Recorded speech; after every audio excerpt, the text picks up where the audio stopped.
इस वाले को एग्जांपल को देखिए, आपको दोनों ब्लॉक्स के एक्सेलरेशन निकालने, find out acceleration of both blocks. ठीक है, तो इस तरह के में भी कोई दिक्कत नहीं होनी चाहिए, वैसा ही लगना चाहिए आपको ये ऑलमोस्ट इस तरह का।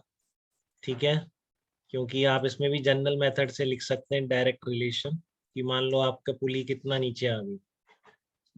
ठीक है, पुली आपकी कितने नीचे आ गई, एक्स नीचे आ गई। ठीक है, तो पुली बड़ी है आपकी एक्स। ठीक है, बट स्ट्रिंग में यहाँ पे दोनों तरफ स्ट्रिंग आ जाएगी, तो स्ट्रिंग का इंक्रीमेंट है 2x।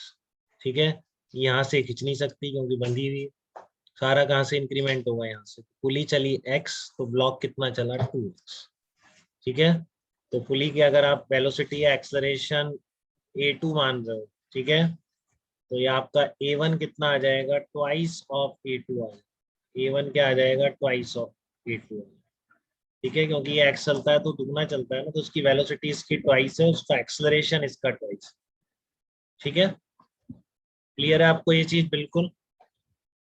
अब बात आती है कि आपका इसमें और कोई मेथड भी, जैसे टी उससे निकाल लो, टी डॉट बी से। मान लो यहाँ पर वेलोसिटी v1 है, ठीक है, और यहाँ पर ये v2 से नीचे जा रहा है। अब ये जिससे जा रहा है पुली और ये तो साथ ही चलेंगे, एक स्ट्रिंग से बंध रहे हैं, इसमें डाउट नहीं आना चाहिए। तो आपका ये v1 चल रहा है, तो ये कितना कहेगा, ये बोलेगा t into v1।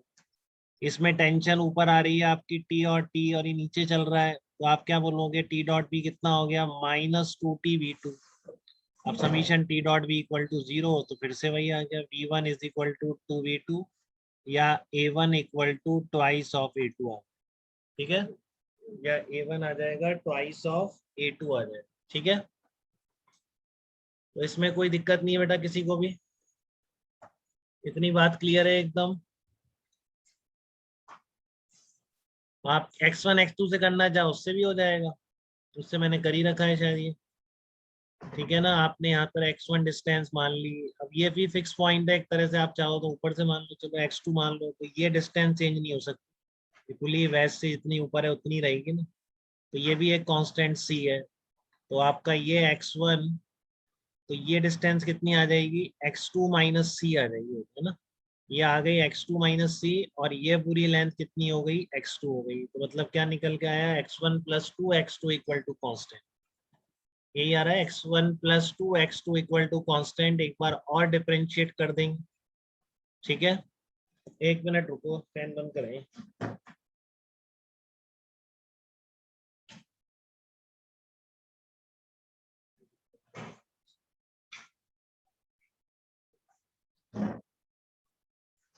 a1 equal to क्या आ गया, ट्वाइस ऑफ a2 आ गया बेटा।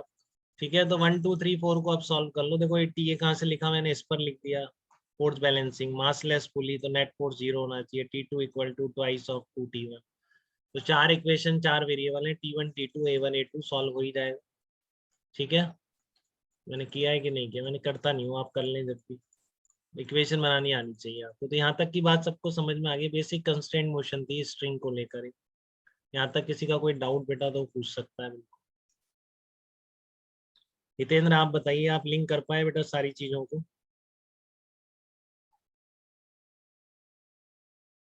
हाँ सर एक वो नीचे वाला पेज दिख रहा था। हाँ, नीचे वाला कौन सा कह रहे हो, बताओ। इसमें डाउट है आपको कोई?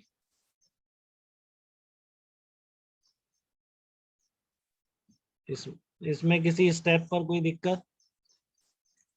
ये मैंने वो लिखा है, F two M A upward A1 माना है, इसका A2 माना है, तो T1 minus M1G sine theta equal to M1 A1, इसके लिए लिखा है। M2G minus T2 equal to M2 into A2। इस पुली को सिस्टम में लेके लिखा है T2 इक्वल टू 2T1। अब सिस्टम खत्म हो गए थे, वेरिएबल ज्यादा था, तो मैंने कंस्ट्रेंट मोशन, कंस्ट्रेंट इक्वेशन इसमें लगा। बताइए बेटा। जितेंद्र, कोई किसी स्टेप पे दिक्कत है तो फटाफट पूछिए, नहीं बाद में भी पूछ सकते हैं, घबराइए। ठीक है, बट अभी पूछ लें तो यहीं क्लियर हो जाएगा। और सर ये x2 माइनस सी वाला सिंबल। ये वाला कह रहे हो आप, ये यस सर। देखो, ये लेंथ x1 है स्ट्रिंग की, ये पूरी एक ही स्ट्रिंग है, इसकी लेंथ कांस्टेंट करनी है बेटा आपको। ठीक है, इस स्ट्रिंग की लेंथ कांस्टेंट करनी है आप। तो ये लेंथ कितनी है, x1 है, वो लिख दिया आपने। अब मैं कह रहा हूँ ये लेंथ लिखनी है, देखो वेरिएबल दो ही रहने चाहिए, एक और आप बना दोगे तो दिक्कत हो जाएगी। ठीक है ना, आपको A1 A2 तो उसी में लाने की कोशिश करो, आ सकता है क्योंकि आपने इसकी पोजीशन x2 मान ली इस फिक्स पॉइंट से, तो ये जो लेंथ है हमेशा कांस्टेंट है, c तो है, बताओ ये लेंथ हमेशा c नहीं रहेगी क्या? Yes sir. ठीक है ना, ये हमेशा c रहेगी ये लेंथ, ठीक है। तो आपका ये x1 हो गया, तो ये लेंथ कितनी होगी, x2 माइनस सी नहीं बोल सकते क्या इसको, बताइए इस लेंथ को x2 माइनस सी नहीं बोल सकते क्या? यस। ठीक है, और ये वाली कितनी हो जाएगी, प्लस x2। तो बेसिकली क्या है, x1 ये तो कांस्टेंट में चला गया, तो x1 प्लस 2x2 कांस्टेंट बन गया ना। वही पहला मेथड, हितेंद्र बताइए बेटा। Okay sir, clear. ओके, तो आपने फिर डिफरेंशिएट करा, फिर ये आपका x1 कम हो रहा था तो इसलिए आपने इसको माइनस भी किया, ये बढ़ ही रहा था क्योंकि आपने नीचे को सेम मानना है जाते हो, आप कहोगे नहीं कंस्ट्रेंट में कैसे भी मान सकते हैं, हमने कहीं पढ़ा था, हम इसको उल्टा मान लेते, तो मान सकते हैं कंस्ट्रेंट में किधर भी, बट फिर आप ये सॉल्व नहीं कर पाएंगे इसके साथ, ठीक है ना। आपको फाइनल आंसर दोनों को कंबाइन करके चाहिए, तो दोनों में अज्यूमशन डायरेक्शन ऑफ एक्सलरेशन की सेम ही रखनी पड़ेगी, नहीं तो आंसर गलत आएगा, फिर कोई नहीं रोक सकता। और इसमें आपको नहीं भी पता, आपने एक एक्सलेशन ऊपर नीचे किधर भी मान लो, अपने आप जो अपोजिट आ रहे होंगे वो नेगेटिव आ जाएंगे अगर आपने दोनों में सेम माने हैं, ठीक है। इस बात का जरूर ध्यान रखेंगे। तो A1 is equal to twice of A2 आ गया, तो बस यहाँ तक मोर देन सफिशिएंट है, बेसिक कंस्ट्रेंट आपके लिए। अब हम जाके कुछ अच्छे एग्जांपल्स करेंगे, वेज कंस्ट्रेंट भी पढ़ेंगे, ठीक है।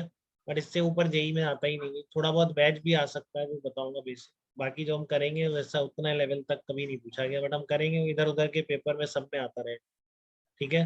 कर हम पूरा लेते हैं।